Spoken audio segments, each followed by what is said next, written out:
Buenas tardes, bienvenidos al canal Aprendemos de Todo. En este video vamos a ver del libro La Matemática Escolar, el capítulo número 2, los números naturales y el sistema de numeración de Horacio Iskowich. Es la parte número 3, ya que en el canal tienen las explicaciones anteriores. En este video nos vamos a centrar en el sistema de numeración y las operaciones. Que dice el autor lo siguiente: las ventajas de la numeración escrita es que posibilita la construcción de diferentes y económicos recursos de cálculo algorítmico. El sistema de numeración y las operaciones deben trabajarse juntos, porque las reglas de los algoritmos se derivan de las propiedades del sistema de numeración. Es decir, el sistema posicional, reagrupamientos y en base 10. Ahora voy a dar ejemplos de cada uno. Entonces dijimos, el sistema de numeración y las operaciones deben trabajarse juntos.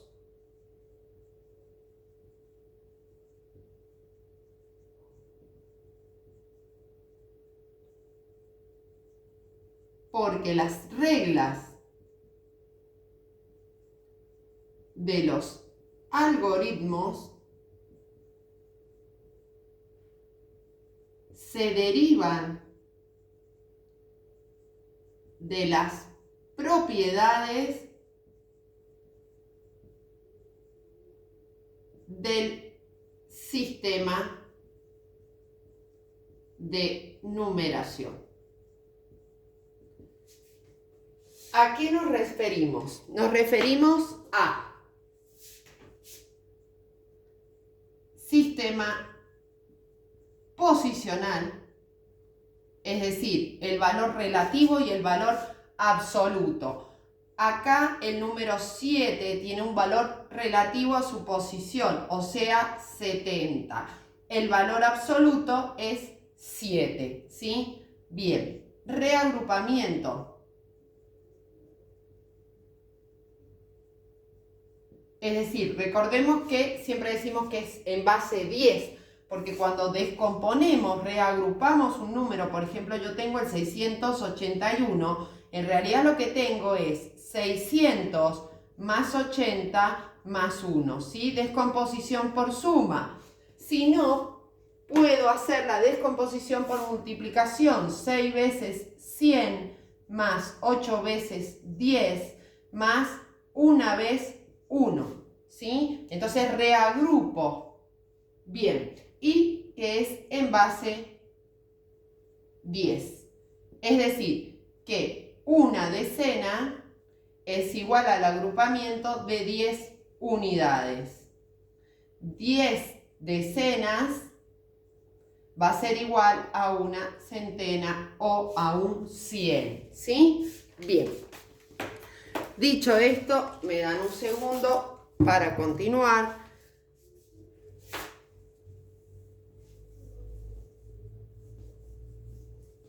Dice lo siguiente: las características del sistema de numeración posicional decimal permiten anticipar resultados de cálculos sin necesidad de hacerlos. Y voy a dar un ejemplo, ¿sí?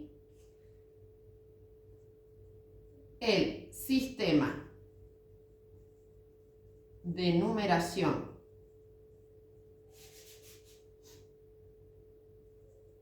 del sistema, las características, las características, discúlpenme, estaba leyendo arriba.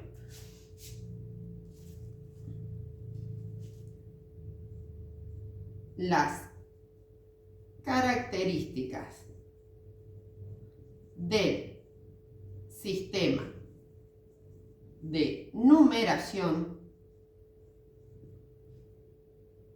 posicional.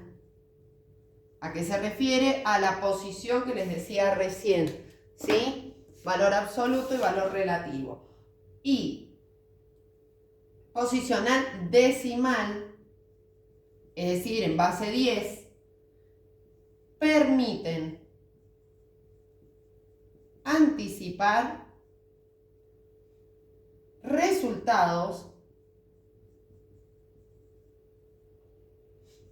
de cálculos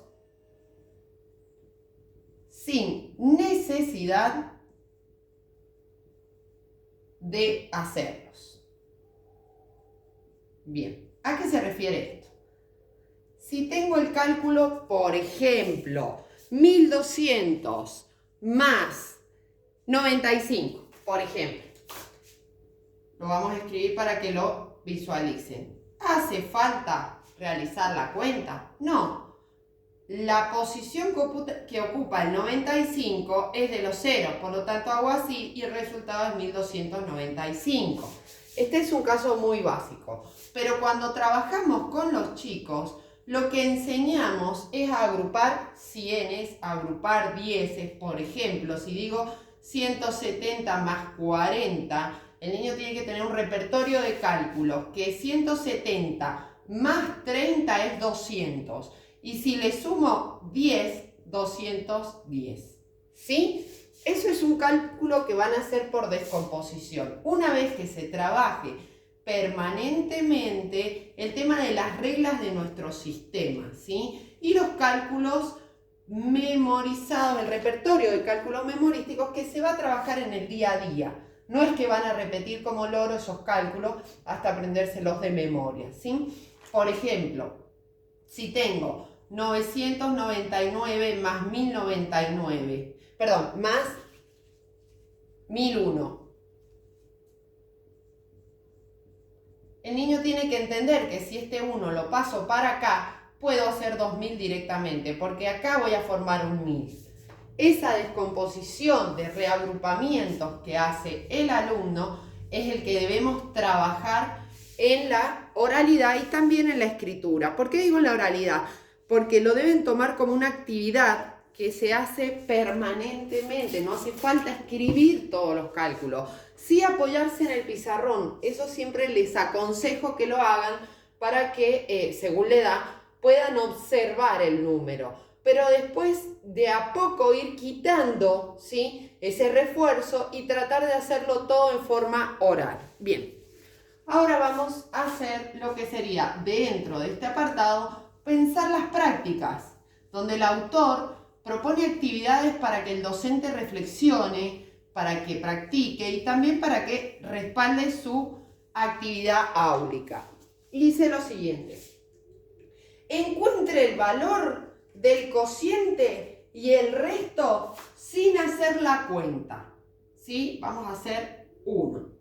Este apartado se llama pensar las prácticas. El primer número es 1965 dividido 10. Fíjense, ¿cuál sería el cociente? Me falta un 1 acá, perdón, ahí está. ¿Y cuál sería el resto? Si esto es un 10, significa que todas las agrupaciones en 10 van a poderse dividir. Pero las agrupaciones en unos, no. Entonces, ¿cuál es el cociente? Todo lo que se puede agrupar. Es decir, 1965. ¿Cuál va a ser mi resto? 1. Porque no lo voy a poder agrupar en 10. ¿Sí? Vamos con otro ejemplo. 19.561 dividido 100. Son los ejemplos que da el libro, ¿sí? Voy a poder agrupar todo lo que sea 100, o sea que hasta acá, 195. ¿Cuál va a ser mi resto? 61. No hay necesidad, ¿sí?, de hacer ningún cálculo. Y esto es porque tenemos que enseñarle al niño a leer y comprender el número. No es solo leerlo, es comprender. Cuando lo comprendo es 19.561. Esto es un 1, esto es un 60, esto es un 500, esto es un 9000, ¿me entienden? Bueno, y así sucesivamente. Que a su vez, cuando se agrupan, van a ir formando hacia allá, ¿sí?, la unidad siguiente. 10 unos es un 10, 10 10 es un 100, 10 cienes es un 1000. Bien, perfecto. El sentido es que los alumnos puedan agrupar utilizando sus conocimientos matemáticos. ¿Bien? Perfecto. Si me dan un segundo, continuamos con el próximo apartado. Recuerden que en el canal tienen mucho material sobre didáctica de la matemática, psicología educacional, teorías del aprendizaje, didáctica, etc. El próximo apartado se llama Concepciones de los chicos acerca del sistema de numeración. Concepciones de los chicos acerca del sistema de numeración y de su representación escrita.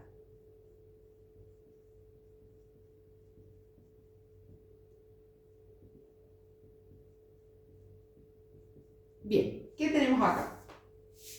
Lo primero que hace el autor es citar a Lerner, Delia Lerner, a Sadowski y a Waldman, que son autores del libro La enseñanza del número y el sistema de numeración en el nivel inicial y en el primer año de la EGB. Ese es el libro que han escrito. Y cita diferentes apartados. El primero dice: los chicos construyen muy tempranamente ideas particulares para producir, interpretar y comparar representaciones numéricas. Voy a ir escribiendo y voy a dar cada ejemplo, ¿sí? Dice: los chicos construyen desde muy temprana edad ideas particulares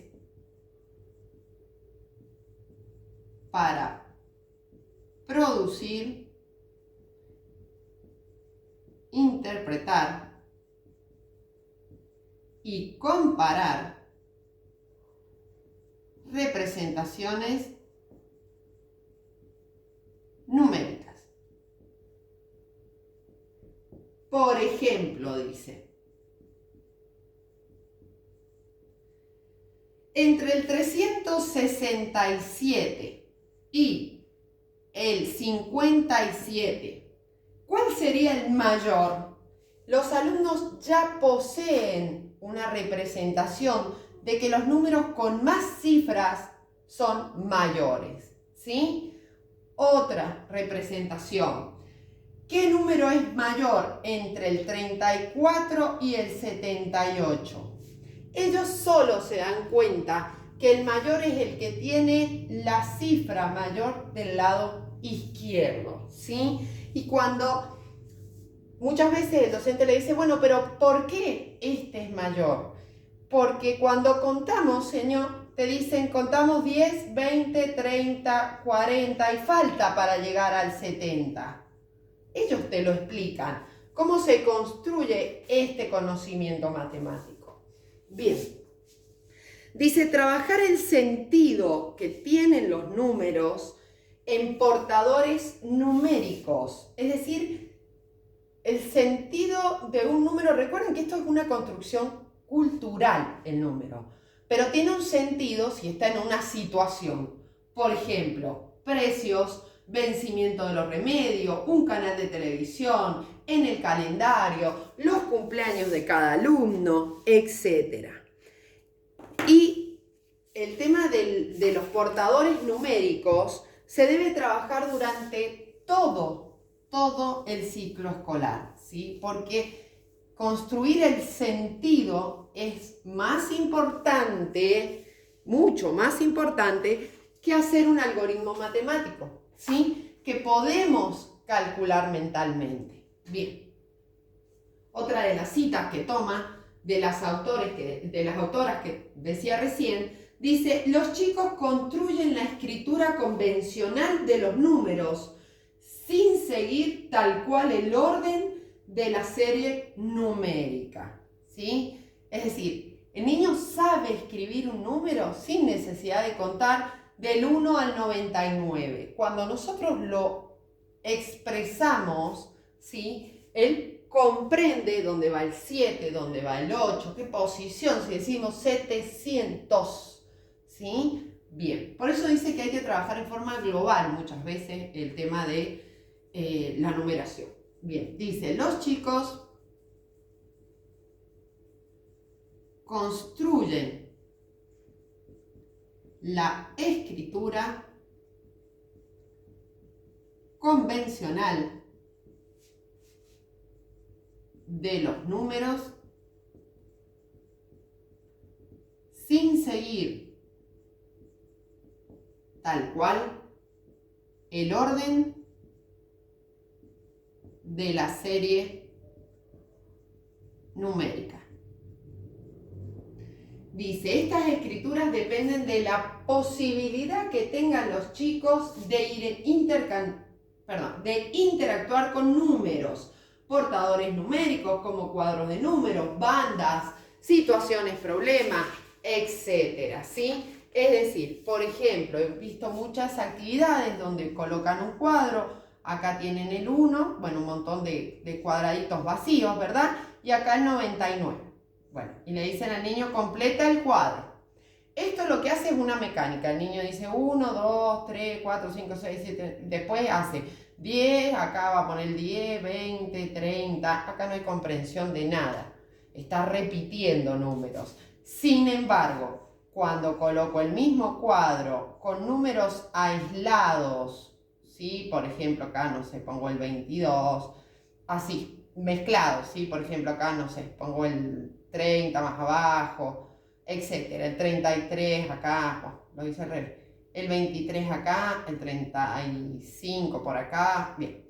Y le digo, primer ciclo, en este cuadro se me volaron algunos números. Por ejemplo, si acá puse el 23, le puedo decir al alumno, se voló el número 21 y el número 22. O el número 22 y el 24. Entonces estoy trabajando anterior y posterior. Puedo colocar esto en una situación problema. Por ejemplo, en un hotel se llenaron las habitaciones que están colocadas en el cuadro. ¿Qué habitaciones faltan llenar? Si tenemos tantas personas. Entonces el niño va a buscar qué habitaciones faltan llenar y va a escribir el número dentro del cuadro. ¿Me expreso bien? Bien, continuamos. Dice, la construcción de las diferentes escrituras. La construcción de las diferentes escrituras. ¿A qué se refiere esta concepción?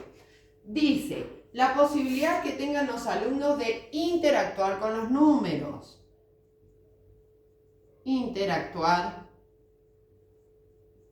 con los números. Otra posibilidad en esa construcción, los portadores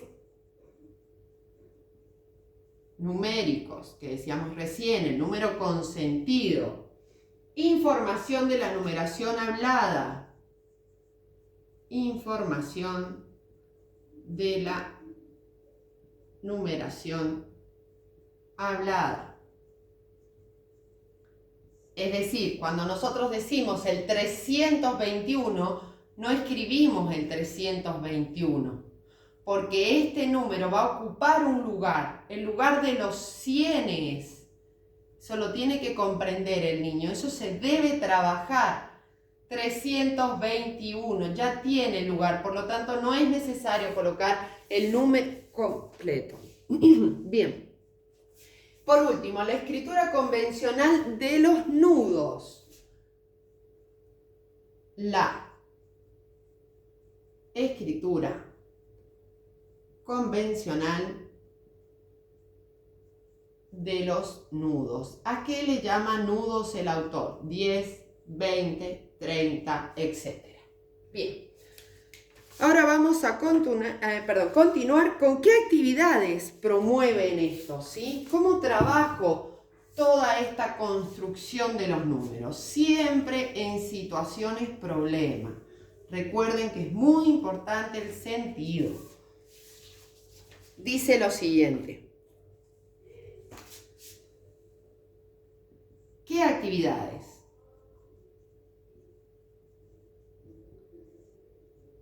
Comparar números, siempre. ¿En qué situaciones? Por ejemplo, Adriana compró 320 figuritas y María tiene 480. ¿Quién tiene más? ¿Sí? Con números más pequeños, con números más grandes. Ordenar. Por ejemplo, las habitaciones de un hotel que les decía recién. Leer. Escribir. Puede ser también en dictado, leer números desde la comprensión, ¿sí? Trabajar la identificación de las regularidades de la serie oral y escrita. Muy importante, las regularidades de las dos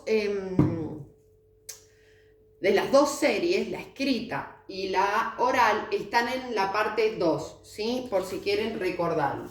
Bien, si me permiten, continuamos con el próximo apartado. Recuerden que damos clases particulares online sobre todos los temas que se encuentren en el canal. Nos pueden contactar por nuestras redes sociales, TikTok e Instagram como Aprendemos de Todo, o por nuestro mail aprendemosdetodo123@gmail. Y dice lo siguiente el próximo apartado, acerca de la propuesta de enseñanza de los números.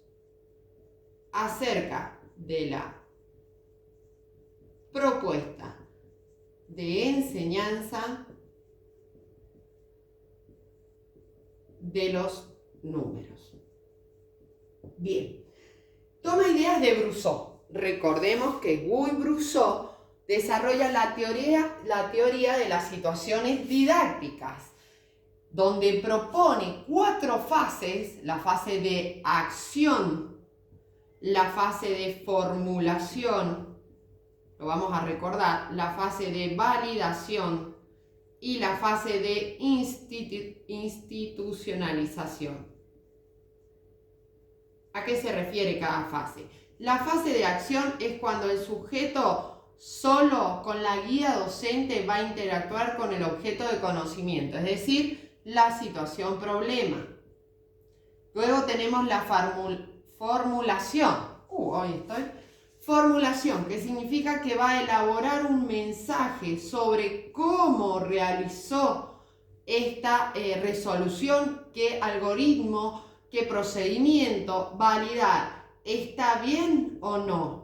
Validar, es decir, por ejemplo, si hizo una multiplicación, ¿cuál es el algoritmo contrario a la multiplicación? La división. Entonces, si divido, tengo que tener el mismo resultado. Es decir, vamos a dar un ejemplo. Si yo digo que 8 por 2 es igual a 16, significa que 16 dividido 2 es 8. ¿Está? Bien. Institucionalización. Acá se construye el aprendizaje cultural, científico, el saber en forma colectiva con la guía docente. ¿Sí? Es decir, varios alumnos hicieron diferentes procedimientos, estrategias de cálculo. ¿Cuál es la más económica? ¿Cuál se adecúa? ¿Cuál es más fácil para este problema? Esta. La maestra con el grupo la va a identificar, ¿sí? Bien. Y dice el autor, el alumno aprende adaptándose a un medio que es factor de contradicciones, de dificultades, de desequilibrios, un poco como lo hace la sociedad humana. Este saber, fruto de la adaptación del alumno, se manifiesta por las respuestas nuevas que son la prueba del aprendizaje. Fíjense qué excelente. Entonces, ¿por qué se trabaja siempre la situación problema? Por eso, porque la vida son problemas que el niño debe resolver y debe saber cómo resolverlos, teniendo la opción y las estrategias de elegir cuál es el procedimiento correcto para solucionar una situación. Bien, continuamos. Dijimos que la situación posee desequilibrio. Recuerden que la palabra desequilibrio viene de Piaget, ¿sí? De la teoría del desarrollo cognitivo, donde habla de las etapas y cómo el niño procesa la información del medio y cuando esto le genera un problema, produce un desequilibrio cognitivo, lo que va a producir la posibilidad de mayor aprendizaje. Entonces, el desequilibrio es una situación que el alumno deba resolver disponiendo de algunos conocimientos previos, pero no suficientes para resolverlo. ¿Sí? ¿Por qué? Porque si no sería algo fácil y tampoco tan difícil que no pueda llegar al resultado. Es una situación que el alumno deba resolver disponiendo de sus conocimientos previos, pero insuficientes para resolverlo. Bien. Otro tema. Posee una interacción sujeto-medio, que es lo que les decía recién. Posee una interacción sujeto-medio. Ese medio va a ser la situación, el sujeto, el alumno. Los límites del saber frente a una situación proveen que el sujeto desde sus conocimientos busque una forma, ¿sí? Entonces, esos límites del saber lo llevarán a un nuevo conocimiento, porque va a intentar solucionar algo sin saber cómo. Bien, perfecto. Continuamos ahora con la construcción de un concepto matemático. Recomiendo leer el libro porque realmente es muy bueno, ya que tiene actividades de aplicación para el grado, para el docente, mucha reflexión de la práctica docente. Y dice lo siguiente: en la construcción de un concepto matemático, hablamos de lo siguiente: a partir del conjunto de actividades intelectuales que se ponen en juego frente a un problema para cuya resolución resultan insuficientes los conocimientos de los que dispone hasta el momento. Ahí es donde va a construir un conocimiento matemático, desde una situación problema que quiere resolver con los conocimientos previos. Esto logrará la construcción de un concepto. Estoy distraída hoy día. Matemático. Bien. Otra forma. En el proceso, el alumno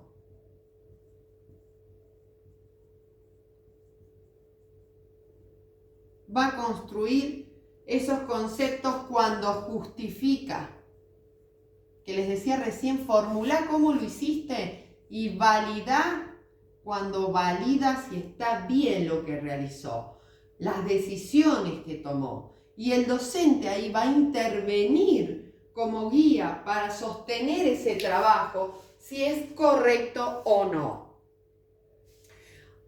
tema de que él cita es el tema de la construcción de las diferentes escrituras que se trabajan en la escuela. Es decir, un segundito. Dice varias ideas respecto a la enseñanza en el primer ciclo. Pero este apartado lo vamos a dejar para la parte número 4 para que no se haga tan extenso. Recuerden que si te sirvió el video, regálame un me gusta, suscríbete y comparte. Muchísimas gracias.